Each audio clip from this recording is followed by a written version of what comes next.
श्रीपाद श्रीवल्लभ चरितामृतसार अध्याय 11. आनंद शर्मा यांना श्रीपाद प्रभूचा अनुग्रह. आनंद शर्मा नावाचे एक विद्वान, आचारसंपन्न आणि गायत्री मंत्राचे अनुष्ठान करणारे ब्राह्मण होते. विद्येचे तेज त्यांच्या मुखावर विलसत असे. ते बाल्यावस्थेत असताना एकदा आपल्या पित्याबरोबर पिठापुरम क्षेत्री गेले होते. त्यावेळी ते श्रीपाद प्रभूंचे आजोबा श्री बापनाचार्यलू यांच्या घरी उतरले होते.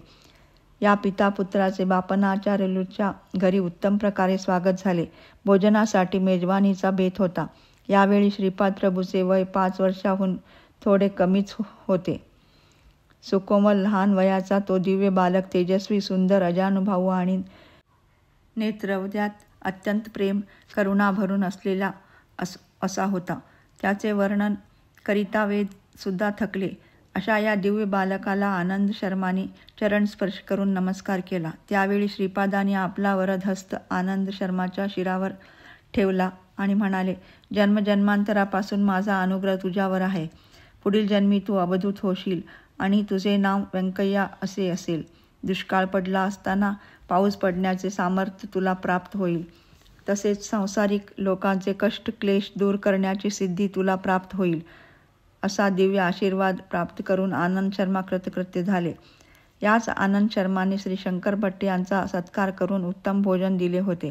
त्यांनी गायत्री मंत्रातील प्रत्येक अक्षराचा महिमा आणि त्याचा उच्चार करण्याचे आपल्या शरीरातील कोणत्या शक्ती प्रभावित होतात याचे विस्तृत वर्णन करून सांगितले. तसेच अष्टम आणि नवम संख्येचे वैशिष्ट्य विवरण करून सांगितले. ते असे: 9 या संख्येस एकाने भागले असता 9च असतात. 9ला 2 ने गुणले असता 18 ही संख्या येते. यातील 1 आणि 8ची बेरीज 9च असते. तसेच 9ला 3 ने गुणले असता 27 संख्या येते. यातील 2 आणि 7 याची बेरीज केली असता ती 9च येते. अशा प्रकारे कोणत्याही संख्येने 9ला गुणले असता येणाऱ्या संख्येच्या आकड्याची बेरीज केली असता 9 ही संख्या होते. यामुळे 9 ही संख्या ब्रह्मतत्व सुचविते. याचप्रमाणे 8 ही संख्या मायास्वरूप आहे. या संख्येचे वैशिष्ट्य असे की 8ला 1 ने गुणले असता 8 येतात. 8ला 2 ने गुणले असता 16 येतात. यातील 1 आणि 6 मिळाला 7 येतात. हे 8 पेक्षा कमी आहेत. 8ला 3 ने गुणले असता 24 येतात. या संख्येचे 2 आणि 4ची बेरीज केल्यास 6 येतात. हे 7 पेक्षा कमी आहेत. याप्रमाणे सृष्टीतील समस्त जीवराशीमधील शक्ती हरण करण्याचे सामर्थ्य जगन्मातेत आहे.